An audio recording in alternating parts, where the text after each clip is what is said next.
Magandang hapon mga master ng mga master.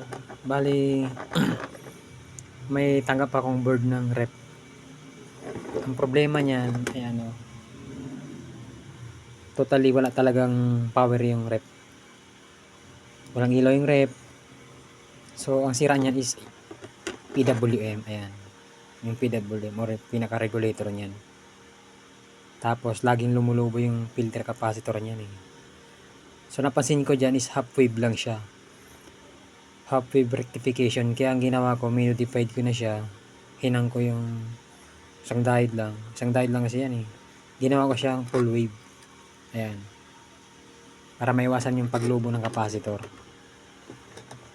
Pangalawa, dahil sa palagi din nasisira yung PWM niyan, tinanggal ko na lang yung PWM niyan. So, kinonvert ko na lang siya ng 4 wires. Mas magiging mas matibay yan guys versus sa original kasi. Ilang ampere lang yung kaya ng PWM na yan eh. Versus ito, ang laki na ng ano nyo, pinaka-regulator niya. So, ang importante lang is merong chopper na ganyan. Kahit yung ibang parts sa pababa, kahit wala na yan eh. Ayan. Ganyan kinalabasan niya. Mahirap kasi makahanap ng ganitong board. Makakita ka man ng ganitong board.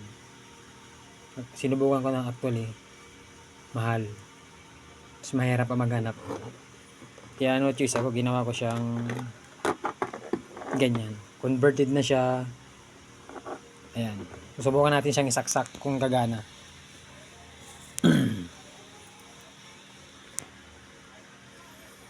Subukan natin siyang isaksak.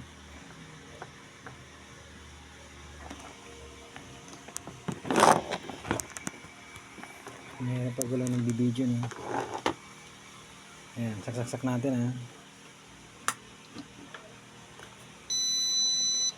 Gumana na siya, diba?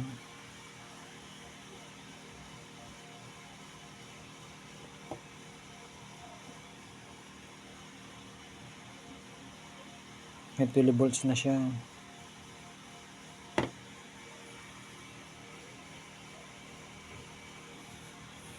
Tapos dito,